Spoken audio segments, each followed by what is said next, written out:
Hi, I'm Doma, and today I'm showing you how to unlock the full potential of your Boss HM2.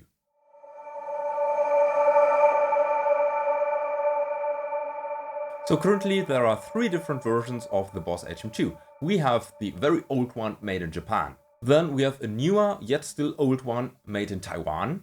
And we do have a newer one also made in Japan, but this time it's Wasserkraft.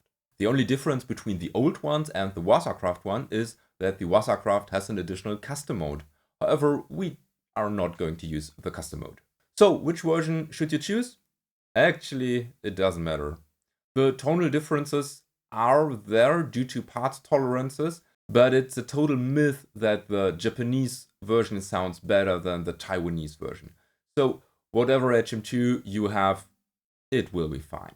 However, there's one thing. If you're using an old HM2, you have to be careful because the old HM2s require 12 volts and the newer Wasserkraft version requires 9 volts. So hopefully you have a 12 volt power supply, or you can use some trick. First trick, mod your old HM2 so that it can run with 9 volts. Second trick, simply use a battery. Or the third and final trick, use a daisy chain with another pedal, it doesn't care, and when you daisy chain it with a pedal, it miraculously runs with 9 volts.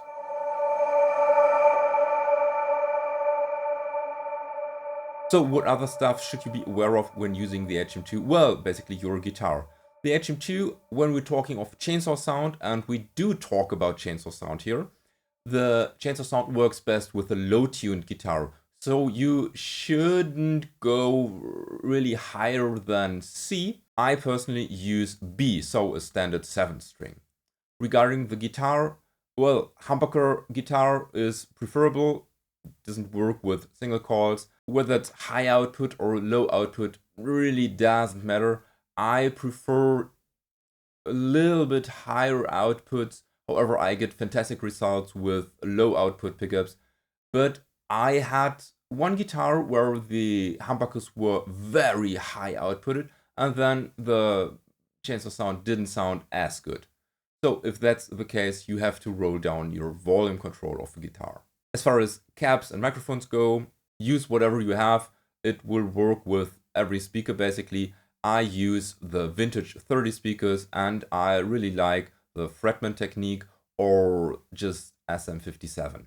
That's it. For the purpose of this video, I'm using some IRs from D-Night Audio from their Holy Grail Musicians pack, which is basically a vintage 30. For the amp, I highly suggest using some kind of Marshall-ish amp. Actually, it doesn't matter what kind of amp it is. However, if it's a Marshall voiced amp or a British voiced amp, it will probably sound the best. For the EQ, well, use whatever you want, but be rather subtle. I like the EQ to have a little bit more mids and a little bit less bass. As far as gain goes, use some gain, but use less than you would standalone. Don't use the HM2 in front of a clean amp. I don't think it sounds good. Some people prefer it, but I don't know what's wrong with those people.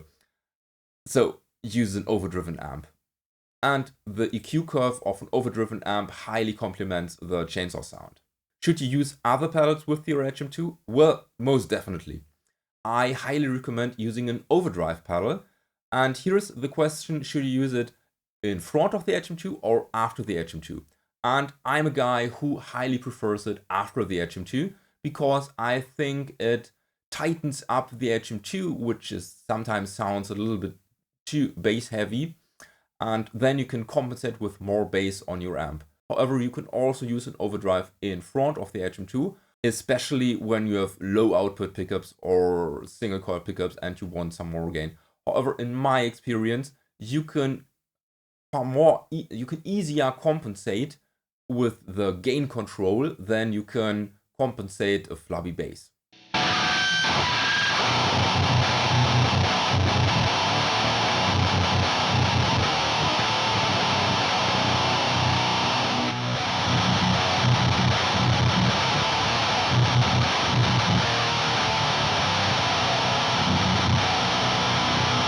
What kind of overdrive you use, well, it actually does matter. I suggest using an overdrive that doesn't have as much gain, for instance, the Boss SD1. A special tip for all chainsaw connoisseurs, Longwolf Audio has released the 6-hammer EQ that was specifically designed to run after an HM2. This is an EQ pedal, and it has basically all the good frequencies and it cuts all the bad frequencies to make your HM2 sound even better.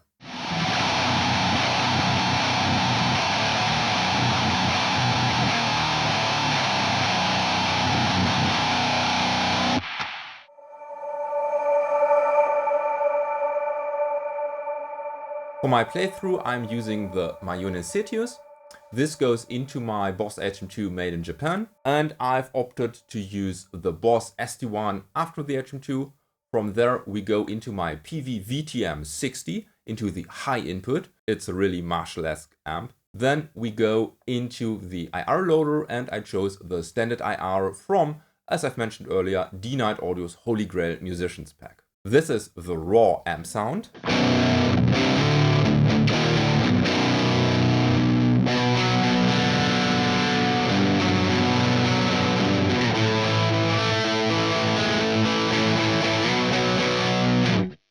And as you can hear, it has plenty of gain. I would start with everything on max and gain at 0.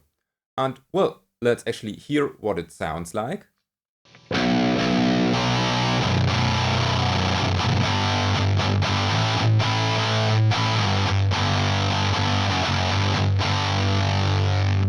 So let's assume you don't have an overdrive pedal, so we have to tweak the HM2. It sounds too bass heavy. First of all, I would introduce some gain, and trust me on this, you don't need the gain going more than 9 o'clock. You really don't have to. So set gain 9 o'clock, that's about it. And while playing, I will reduce the bass. The highs have to stay at max.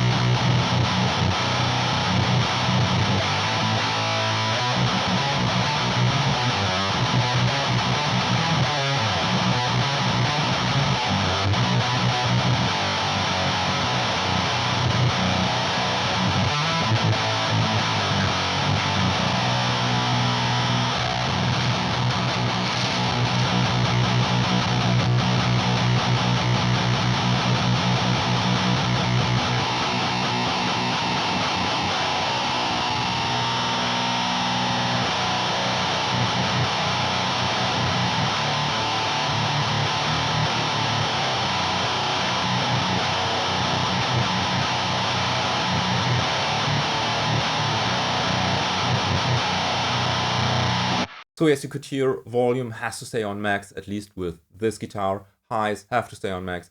Gain, more gain doesn't really give us everything pleasurable. Actually just increases the noise, I guess.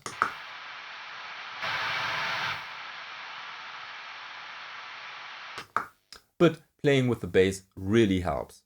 However, if you have an overdrive pedal, you should set the overdrive pedal into boost mode. This means gain at 0, volume at full, and tone to taste. And then you can run more bass with the HM2 because you will compensate with the overdrive pedal. And this should actually sound better, at least in my ears. So let's check it out.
So as you could hear, sometimes it lacks note definition, but you can reduce the gain and reduce the bass, and this should help with the note clarity. If you want to hear the notes actually, but most of the time we just want to have the chugga chugga and we don't really care if every single note can be heard perfectly. So and there you have it. This is my approach on how to unlock the full potential of the Boss HM2. And of course, this is based on my ears and how I would approach this. And now I'm curious, what would your approach be and how do you like this sound? Let me know down in the comment section, and let me also know what other pedals you want me to unlock their full potential. And if you want to support this channel, you might want to consider becoming a YouTube member, or you want to check out the links in the description below. Well, and with this being said, thank you for watching, don't forget to subscribe, may the power protect you, and have a nice day.